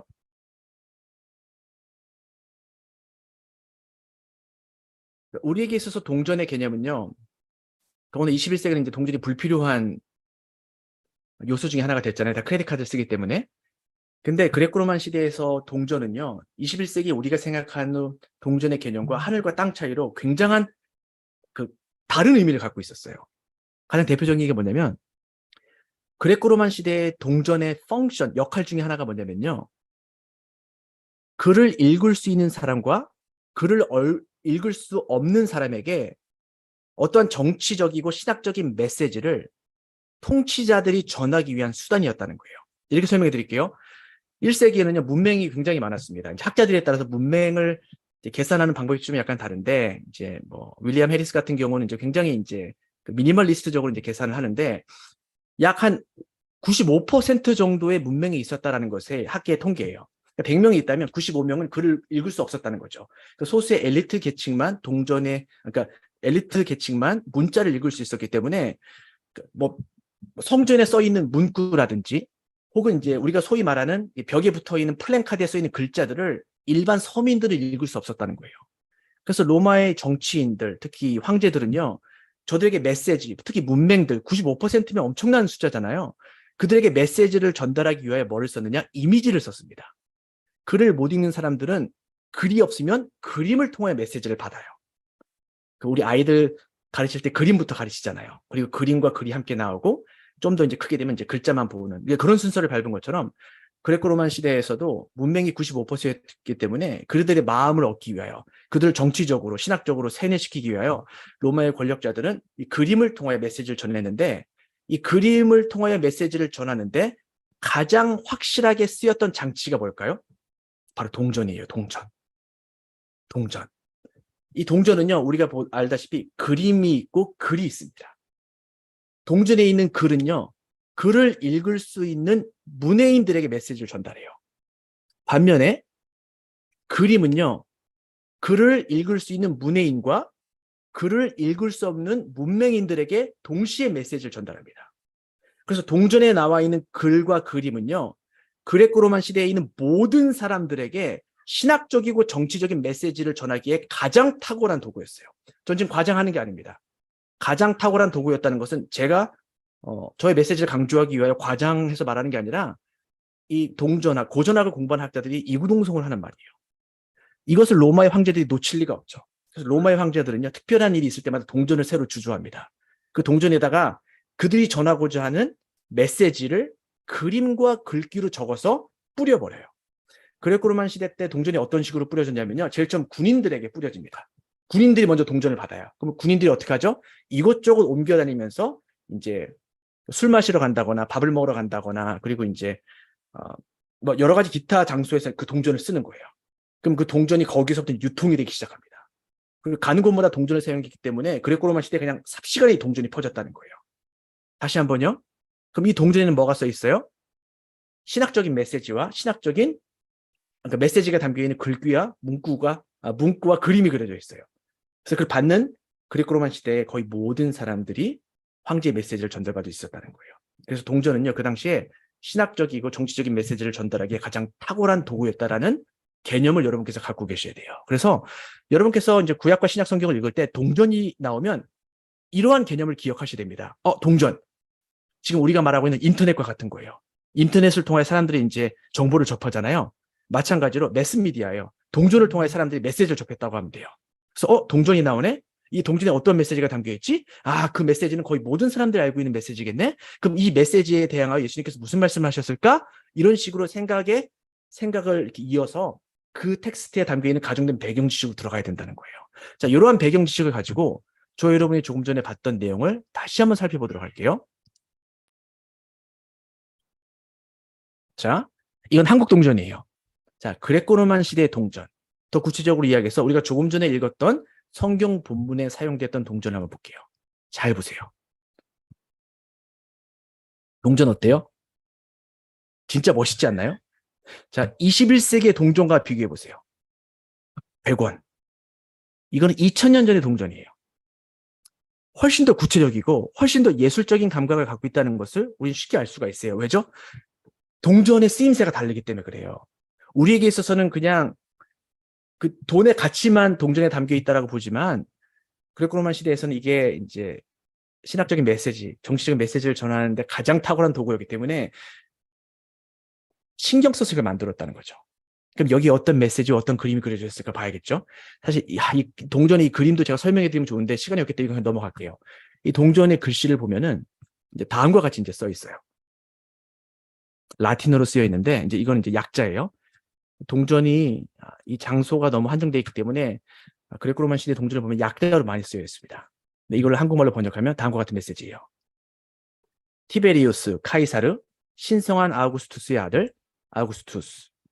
자, 미리 하나만 말씀드리자면 예수님께서 의미하신 동전이 정확히 무엇인가에 대해서는 세 가지의 다른 동전이 서로 지금 경쟁하고 있어요. 근데 그걸 다 일일이 설명해 드리면 좋을 것 같지만 시간이 없기 때문에 그걸 다 설명하지 못하고요. 많은 학자들이 동의하고 있는 동전이 바로 이 동전입니다. 그래서 이 동전을 제가 예로 들어서 설명을 그냥 드리는 거예요. 그 부분을 이해하시고 넘어가면 좋을 것 같습니다. 보시다시피 이 동전에 신학적이고 정치적인 메시지가 담겨 있어요. 이제 시저에 대해서 이야기하잖아요. 그 가이사에게. 근데 가이사가 누구냐? 신성한 아우구스투스의 아들이라고 나와 있어요. 자, 이거는 어떤 식으로 우리가 확장해서 개념을 이해할 수 있냐면 아우구스투스는 곧 신이다. 그리고 아우구스투스의 아들은 곧 신의 아들이다. 신의 아들은 곧 신이다. 라는 개념으로 확장될 수 있다는 거예요. 자, 학자들은 이제 복음서가 쓰여 있을 때는 이처럼 신관이 확장되지 않았다라고 이야기를 하지만 물론 저도 동감을 합니다. 복음서가 이제 쓰였을 때와 복음서에 쓰여진 내용이 실제로 일어났을 때 그 수십 년의 차이가 있잖아요. 그 사이에 로마의 황제가 자신을 사람들에게 어필하는 방법이 많이 바뀌었어요. 처음에는 황제들이 자기를 신이라고 노골적으로 언급하지 않았다가 점점 시간이 지남에 따라 자기를 신이라고 노골적으로 언급하는 경우가 생겼는데, 그래서 이제 많은 사람들이 이야기할 때 이 본문을 이해할 때 이와 같이 이제 이분하는 건 옳지 않다라고 이야기하는데 저는 그 주장에 동의하진 않아요. 저는 이렇게 해석할 수 있는 가능성이 충분히 남아 있다라고 생각을 합니다. 이제 그 이유에 대해서는 제가 설명을 여기서 드릴 수는 없고요. 그러니까 다음과 같은 해석도 학자들은 동의하는 분도 있다라는 것을 알고 이 부분을 제가 넘어가도록 할게요. 즉 다음과 같은 구조가 지금 우리가 읽었던 본문에 남아 있다라는 거예요. 즉 우리가 조금 읽었던 본문에 등장하는 사람들은 이 동전에 이러한 글귀가 쓰였다는 것을 가정된 배경 지식으로 다 알고 있었고요. 예수님께서 특별히 이 동전을 지목하고 겨냥하여 말씀하신다는 사실을 알고 있었고요.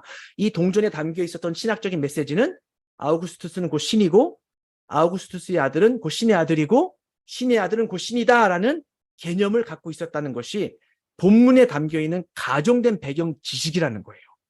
이게 본문에 설명되어 있진 않아요. 그러나 이 본문에 등장하는 사람들과 이 본문을 후대에 읽었을 1세기의 그레코로만 시대 사람들은 이것을 알고 있었다는 것을 우리는 염두에 둬야 된다는 겁니다. 그러한 개념 속에서 이 본문을 읽으면요, 놀랍게도 새로운 해석적 경우의 수가 생기게 돼요. 자, 볼게요. 셋돈, 데나리온, 이 형상과 이 글, 가이사의 것, 즉 이것은 가이사를 신성화하는 신학적인 메시지가 담겨 있다는 것을 우리는 배웠어요. 근데 중요한 것은요, 이러한 배경 지식을 갖고 있는 사람들에게 예수님께서 뭐라고 말씀하시냐면, 보세요. 가이사의 것은 누구에게? 가이사에게. 자, 중요한 건 지금부터입니다. 여기에 강한 브레이크가 걸려요. 하나님의 것은 누구에게? 하나님께 바치라는 거예요. 이러한 메시지는요, 예수님께서 단지 세금에 대한 메시지만 이 메시지를 통하여 전달하는 게 아니라 이것보다 더 중요한 신학적 메시지가 이 속에 숨겨진 채로 들어가 있을 수 있다는 것을 우리에게 말해줍니다. 그게 뭐냐? 보세요. 이 동전의 메시지에 다음과 같은 메시지가 있었잖아요. 근데 예수님께서 의도적으로 하나님과 가이사를 분리시키십니다. 가이사의 것은 가이사에게 줘. 그러나 세우스의 것은 세우스에게 줘. 라고 이야기합니다. 이거는 무슨 뜻일까요? 가이사가 지금 하나님으로 자기 자신을 드러내고 있어요. 그리고 많은 사람들도 가이사를 하나님으로 보고 있는 시대에 마태복음을 읽혔습니다. 그러면 어떻게 될까요? 아우구스투스는 신이 아니야 라는 메시지가 여기 담겨 있을 수 있다는 거예요. 따라서 아우구스투스의 아들도 신의 아들이 아니야 라는 것까지 확장이 돼요. 더 나아가 신의 아들은 신이 아니야, 즉 로마 황제가 신이 아니라는 개념을 예수님께서 의도적으로 말씀하신 걸로도 해석될 수 있다는 겁니다. 그 대신 성부가 곧 하나님이고 성부의 아들이 곧 신의 아들이고 신의 아들은 곧 신이다라는 것을 복선의 역할로 작동할 수 있도록 본문에 심어둠으로써, 즉 예수님께서 당신께서 곧 하나님의 아들로서 곧 당신께서 하나님이다라는 것을, 즉 시저가 하나님이라는 개념과 예수님 당신께서 하나님이라는 개념을 적대관계로 위치시켰다는 거예요. 이러한 개념의 해석도 고전학을 통하여서 2차적으로 만들어질 수 있다는 거죠. 이것을 제가 조금 전에 설명해드린 이 도표를 통하여 다시 한번 말씀을 드릴게요. 이 도표 또 나왔죠? 제가 약속드린 대로 이 도표는 앞으로도 많이 나오게 됩니다. 한번 볼게요. 문자. 성경에는요, 가이사의 것, 동전은 가이사에게, 하나님의 것은 하나님께 바쳐라 라는 문자가 가시적으로 담겨 있어요. 이 문자를 받은 이 마태복음의 1차 독자들은요, 뭐까지 갖고 있었죠? 가정된 배경 지식. 굳이 설명하지 않아도, 굳이 말하지 않아도 다 알고 있는 가정된 배경 지식을 갖고 있었다는 거예요. 그 배경 지식이 뭔가요? 그렇죠. 동전의 그림과 글에 담긴 비성경적인 개념이라는 거예요. 그래서 이들은요, 이 두 가지를 다 합쳐서 텍스트의 의미를 해석했다는 겁니다. 이럴 경우에 어떤 해석이 가능해지죠? 세금을 낼 것과 내지 말아야 될 것, 여기에 대한 개념도 만들어지지만 2차적인 개념으로는 가이사가 신의 아들이 아니라 예수님께서 the Son of God, 곧 God Himself, 그러니까 the second person of the Trinity, 그러니까 삼위일체의 제2위격이라는 사실을 이거를 통해 우리에게 2차적으로 전달해 줄 가능성도 우리는 열어두어야 한다는 겁니다. 따라서 다시 한번 제가 말씀드릴게요. 중요하지만 필수적이지 않을까요? 아니면 중요하고 필수적일까요? 저는 당연히 중요하고 필수적이라고 생각합니다. 그래서 어떤 학자들은요, 다음과 같이 이야기해요. 보이지 않게 의미의 구성 요소로 작용하는 배경 지식은 성경 해석의 선택적 요소가 아니라 필수적 요소이다라고 이야기합니다. 일부 학자들은 이를 강조하기 위해 그 배경 지식 영어로 백그라운드라고 하잖아요. 근데 백그라운드가 아니라 foreground라고 말하는 학자들도 있어요. 이럴 경우에는 그러니까 foreground, 미리 알고 있어야지 텍스트를 이해하는 데 도움이 된다는 거죠. 그러니까 텍스트를 다 읽고 배경 지식을 공부해서 의미를 찾아가는 게 아니라 배경 지식을 포어그라운드로 알고 있어야지만 텍스트를 통하여 그 개념을 찾아갈 수 있다는 것을 알 수 있다는 거예요. 다시 한번 언급합니다. 그래서 배경 지식의 역할에 대해 바르게 파악하는 일은 타당하고 건전한 성경 해석에 큰 도움을 줄 수 있다라고 저는 생각을 한다라고 말씀을 드리고 싶어요. 자, 이제는 좀 쉬어가는 시간, 저자의 일화, 그러니까 제 삶에서 일어났던 일 중에 좀 중요한 일에 대해서 설명을 해드리고 싶어요. 그러니까 제가 살아오면서 제 인생의 변화를 일으켰던 변곡점들이 몇 개가 있는데, 물론 가장 위대한 사건은 그 예수님께서 저를 만나 주셨을 때, 그때는 제 인생에 있어서 가장 소중하고 중요한 시간이죠. 그 이후에도 몇 가지 중요한 변곡점들이 찾아왔는데, 사람과의 만남을 통하여 찾아봤어요. 제가 예수님을 만나서 예수님을 더 알고자 하는 열망이 커졌을 때 하나님께서 저에게 사람을 보내셔서 그 사람을 통하여 저를 만져주셨는데, 그러니까 저의 신학적 은인이 있어요. 그분이 누구냐면 그 조셉 펜팅이라는 분. 저의 책을 읽어보신 분은 이분에 대한 내용을 아마 읽어보셨을 거예요. 그 후반부에 제가 신학교에서 공부할 때 조셉 펜팅이라는 교수님을 만났는데, 이 교수님은 저의 신학적인 이 개념과 해석의 방향성을 완전히 바꿔주셨어요. 어떤 식으로 바꿔주셨냐면 이분은 좀 독특한 분이에요. 어떤 식으로 독특하냐면 이제 박사학위를 2개 받으신 분인데 뭘로 받았느냐? 하나는 문법으로 받았습니다. 헬라어의 이제 명령형으로 이제 박사학위를 받았어요. 근데 이분께서 여기에서만 멈추는 게 아니라 더 나아가서 배경 지식으로 또한 이 박사학위를 받아요. 그러니까 이분이 문법에 이제 심취해 있다가 문법만 가지고는 성경 해석이 온전히 일어날 수 없다는 것을 피부로 절감하셨다는 거예요. 그러니까 이분이 전공이 이제 언어학이거든요. 근데 언어학을 공부하시고 이제 신학교에 오셔서 박사학위를 헬라어 명령어로 하셨는데, 그걸 공부하시면서 언어만, 이 문자만 가지고서는 성경을 해석하는데 역부족이다. 분명히 그 당시에 있었던 배경 지식을 알아야지만 성경 텍스트를 온전히 이해하는 데 도움이 된다라는데 컨빈스가 됐다는 거예요. 그래서 영국으로 넘어가서 2번째 박사학위를 배경 지식을 통해 성경을 이제 분석하는 개념의 논문을 따십니다. 이분께서 이제 제가 수업 시간에 첫 번째 페이퍼를 내셨는데, 이분이 저를 조용히 불러요. 그리고 뭐라고 말씀하시냐면, 마치 예전에 나를 보는 것 같다. 나도 옛날에 너처럼 생각했고 너처럼 논문을 썼다. 제가 예전에는 그 헬라어 문법, 그 신텍스, 그리고 사본 이쪽에 굉장히 매몰되어 있었거든요. 제가 그 헬라어 문법과 그 사본을 너무 좋아해서 전 달라스 신학교 들어갈 때도 헬라어 문법과 사본학 시험을 다 통과해서 갈 정도로 그 부분을 굉장히 좋아했었어요. 그래서 이제 그 페이퍼를 쓸 때도 이제 그쪽 부분으로 이제 페이퍼를 썼는데, 교수님께서 보시면서 이제 저의 위험성을 발견한 거죠. 문법을 사랑하고 사본을 사랑하는 건 좋다. 그런데 거기에서 멈추면 안 된다. 거기에서 한 단계 더 나아가 배경 지식까지 잡아야 된다. 그러니까 이분과의 이러한 대화를 통하여 저의 생각과 사고가 바뀌었어요. 그래, 문법과 신텍스, 사본 굉장히 중요하다. 그러나 여기에만 매몰되면 안 된다. 여기에 한 걸음 더 나아가 그 당시에 배경 지식까지 잡아야 된다. 여러분, 칼바르트가 했던 굉장히 유명한 말 있잖아요. 한 손에는 성경을, 한 손에는 신문을, 그죠? 근데 조셉 펜팅은 무슨 말씀을 하셨냐면 한 손에는 문법책을, 한 손에는 배경지식책을 잡아라. 이 2가지를 잡아야지 성경 해석에 건전하게 접근할 수 있다라고 설명을 해주셨어요. 그러니까 저는 이분의 가르침이 저의 신학적인 관점을 변화시켰듯이 전 저의 책을 통하여 여러분들께서 이와 같은 방식으로 좀 바뀌었으면 좋겠다라는 마음으로 책을 집필했어요. 혹시 여러분들 중에 문자만 가지고 성경을 접근하고 해석하는데 매몰되어 계신 분이 있다면 문자를 포기하라는 뜻이 아니에요. 문자는 굉장히 중요합니다. 그러나 문자에만 머물러 있지 마시고 문자를 공부하는 시간만큼 또 다른 시간을 할애하여 배경 지식을 공부하는 데 쏟으라는 거예요. 그래서 문자와 배경 지식을 균형 있게 접목시켜서 정말 성경의 1차 독자들이 성경을 읽었을 때 느꼈던 그 감동만큼 우리도 그 감동을 경험하기를 바란다는 거예요. 물론 어려워요. 힘들어요. 그러나 그것을 포기하지 않고 걸어가는 것이 저와 여러분의 숙제라고 저는 생각을 한다는 거죠.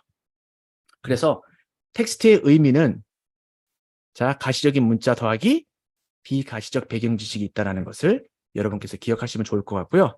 지금 큰일 났어요. 이제 본론이거든요. 본론이 지금 여기인데 지금 벌써 8시 16분이에요. 8시 16분. 제가 볼 때 이걸 다 끝낼 수는 없을 것 같아요. 그래서 좀 약간 그 구조 조정이 필요할 것 같은데, 제가 사실 영화를 통하여 여러분들에게 해석하기에 대해서 좀 설명을 해드리려고 했는데, 이 부분은 너무 안타깝지만 불가능하게 될 것 같아요. 이 부분 제가 못할 것 같고요. 혹시 지금 우리가 미드웨스턴 학교와 학용출판사에서 지금 콜라보로 이걸 진행하고 있는데, 만약 다음에 기회가 된다면 이 부분을 제가 다루도록 할게요. 그 대신 저는 이 부분을 다 다루지 못하는 대신 다른 부분을 몇 가지 다루면서 이 시간을 끝낼 건데요. 여러분 지금 우리가 1시간 17분 동안 쉬지 않고 달려왔거든요. 지금 화장실 가고 싶은 분들 계실 텐데 1분 동안 좀 쉬죠. 1분 좀 짧으면 2분만 좀 쉬죠. 2분 동안 화장실 갔다 오시고 저도 일단 그 다음에 뭐를 할지 좀 추려놓고 그 부분을 좀 다루는 시간을 갖도록 하겠습니다. 학장님 괜찮나요? 지금 제가 준비한 거를 다 끝낼 수 없을 것 같은 불안한 감이 듭니다.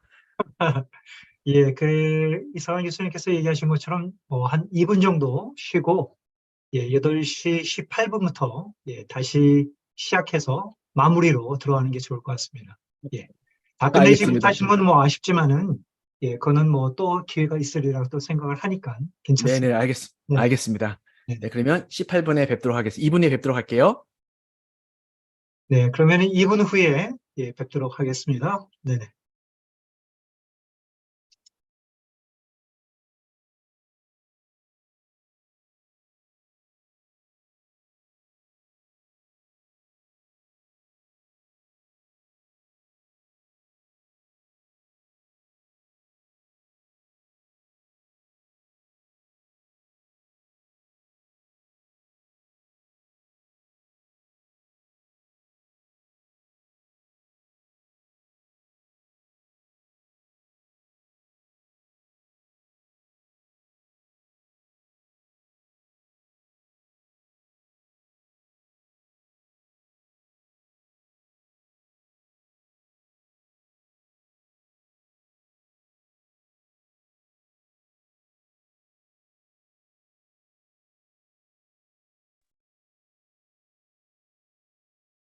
여러분들이 강의를 들으시면서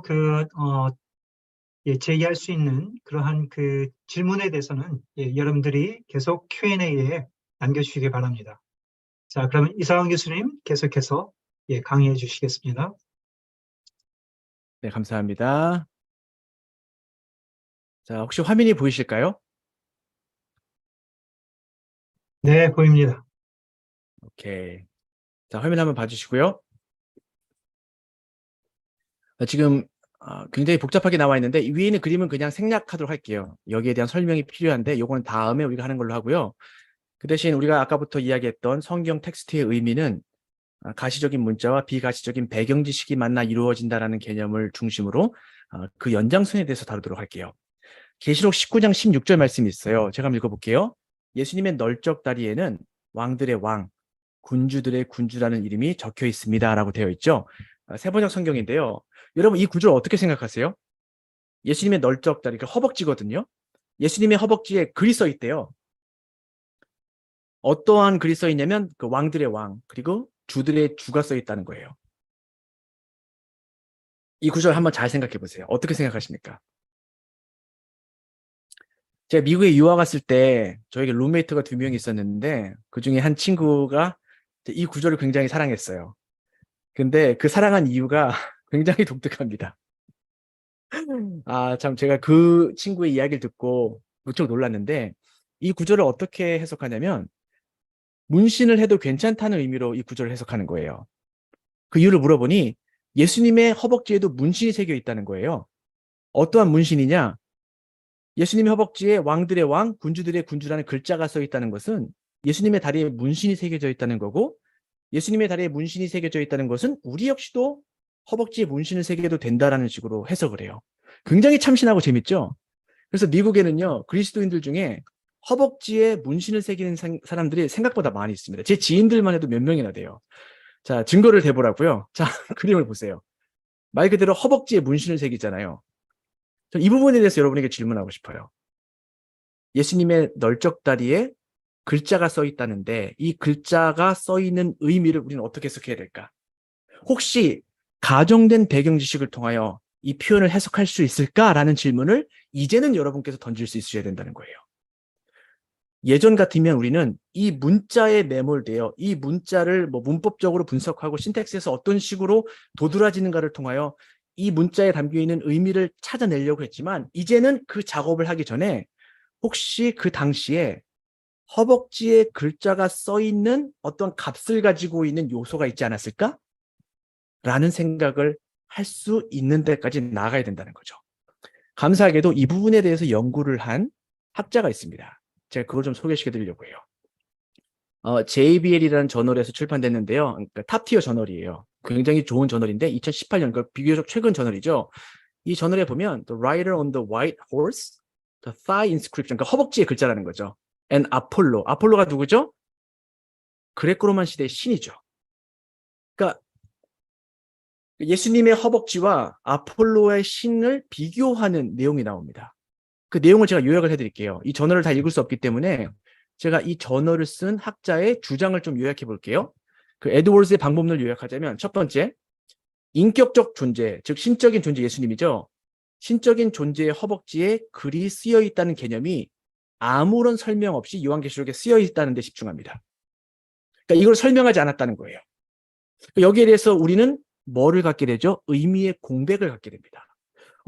허벅지에 글이 써 있다는 게 무슨 뜻이지? 우리는 이 부분에 대해서 몰라요. 그러나 저자와 요한계시록을 읽는 1차 독자들 사이에는 그러한 개념이 가정된 배경 지식으로 들어 있을 수 있다는데 문을 열어뒀다는 거죠. 그리고 나서 다음과 같은 추론을 합니다. 그레코 로만 시대의 독자들, 즉 아시아의 7교회 성도들이 허벅지에 글이 쓰여 있는 신적 존재의 개념을 배경 지식으로 소유하고 있는 건 아닐까? 라고 질문해요. 그리고 나서 다음과 같이 확장을 하죠. 그레코 로만 시대의 유사한 케이스들, 허벅지에 글자가 있는 신적 존재들을 찾아본다면 어쩌면 계시록 19장 16절의 의미를 복호할 수 있겠다라고 생각하게 됩니다.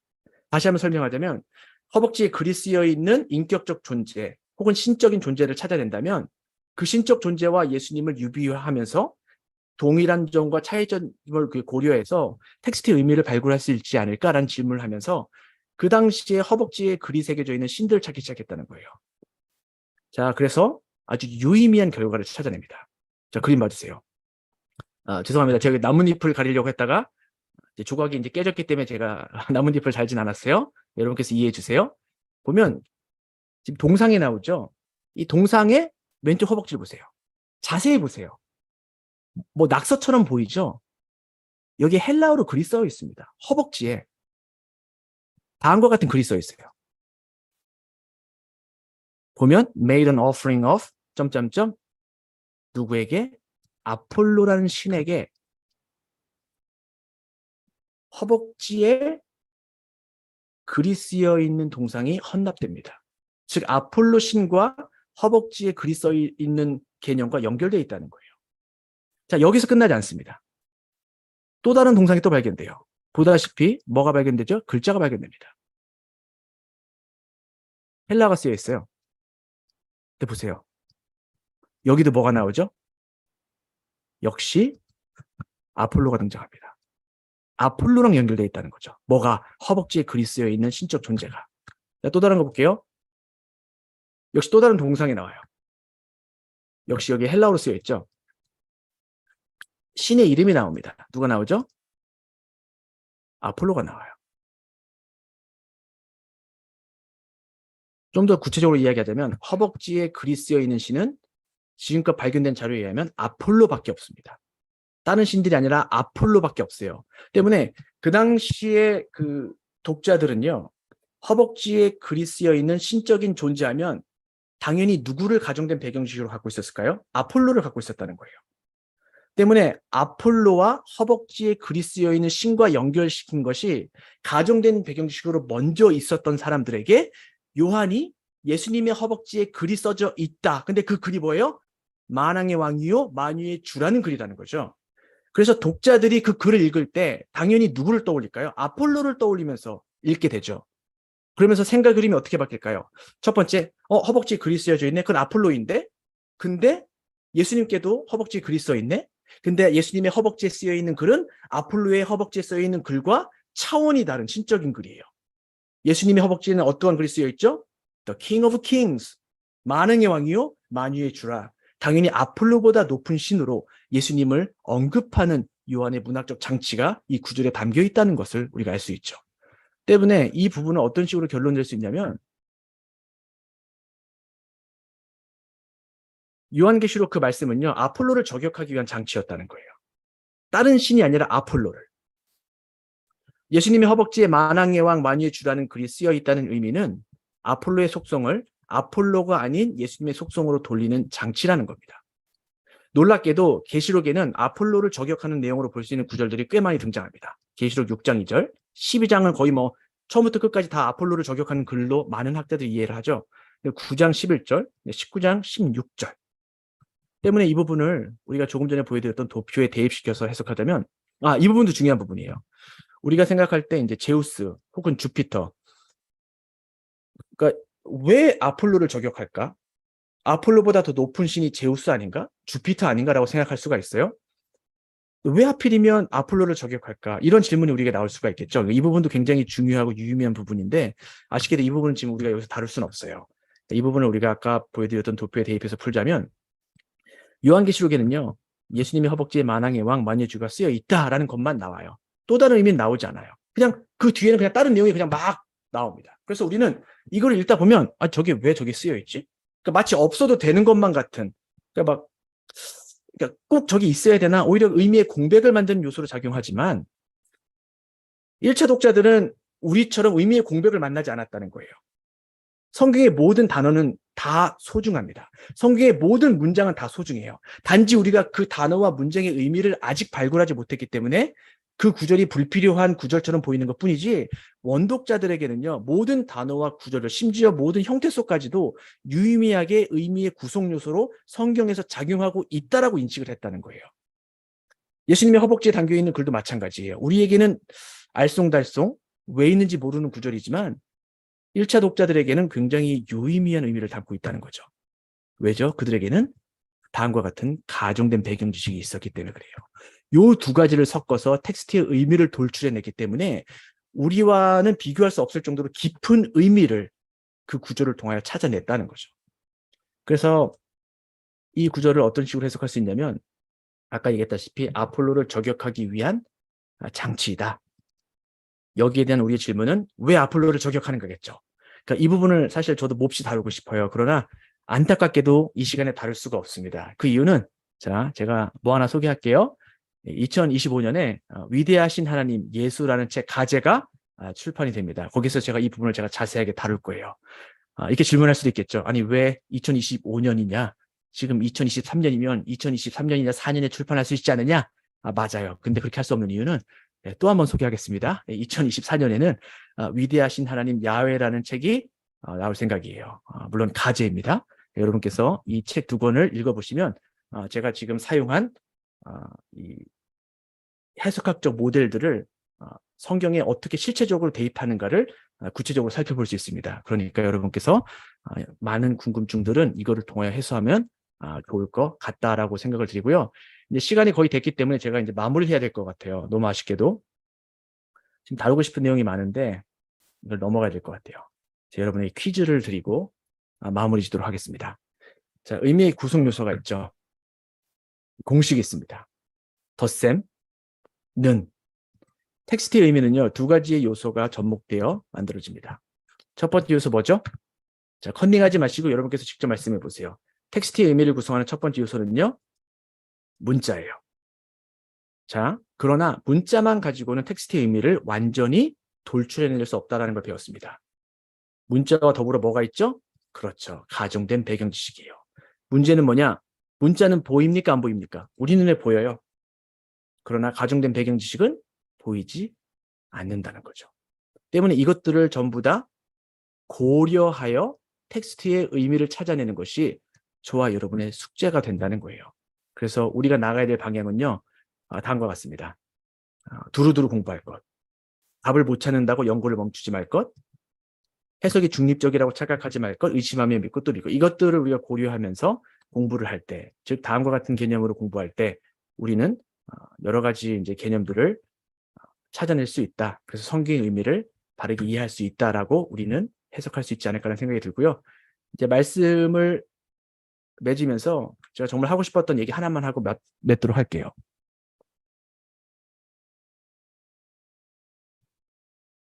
제 삶의 숙제예요. 제 삶의 숙제가 뭐냐면 그러니까 제 인생에 있어서 가장 소중한 분이 예수님이고, 제가 숨을 쉬고 제 심장이 뛰는 이유가 예수님이고, 그 예수님을 위하여 나의 1분 1초를 사용하고 그 예수님의 영광을 위하여 사는 것이 저의 삶의 목적이라고 저는 믿어요. 제 인생에 있어서 예수님만큼 소중한 분은 없고, 그분 때문에 제가 지금 이 땅에 여기서 살고 있다라고 저는 생각하고 믿는데, 이러한 저에게 한 가지 괴리감이 있습니다. 그 괴리감이 뭐냐면, 성경을 읽다 보면 그 예수님의 제자들은 예수님을 만나서 그분께 모든 삶을 다 송두리째 쏟아 넣어요. 예수님의 제자들이 예수님을 사랑하는 그 사랑의 깊이와 정도는 어마어마합니다. 정말 자신의 모든 것을 송두리째 다 예수님께 던져 넣어요.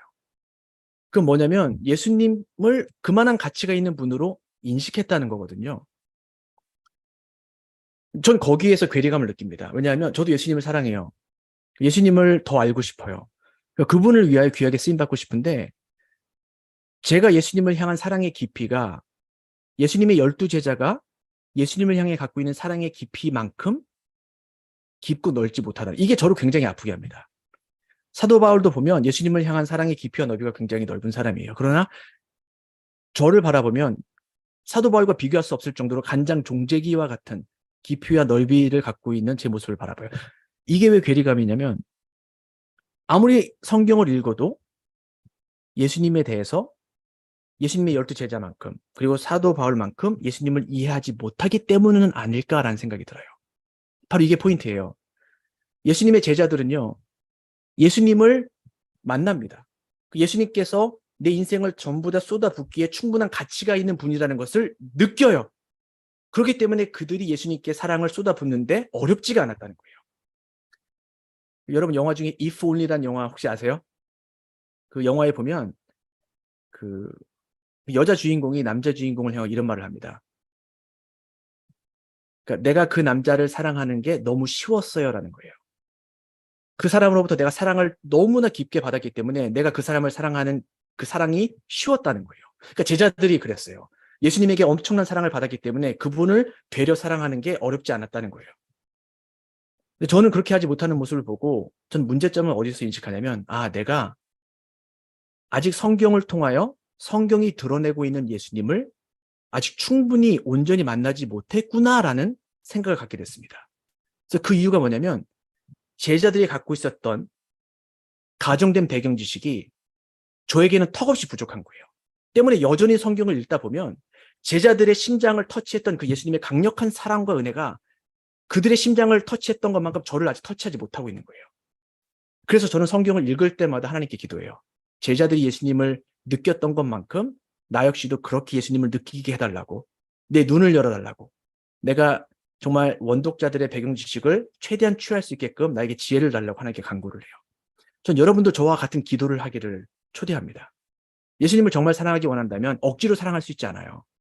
그분이 나를 얼만큼 사랑하는지를 내가 체유를 해야지 그분을 사랑하는 게 쉽고 더 좋아집니다. 그렇게 하기 위해서라면 내가 말씀을 통하여 예수님을 만나야 되는데, 말씀을 통하여 예수님을 만나기 위해서라면 문자만 가지고는 안 돼요.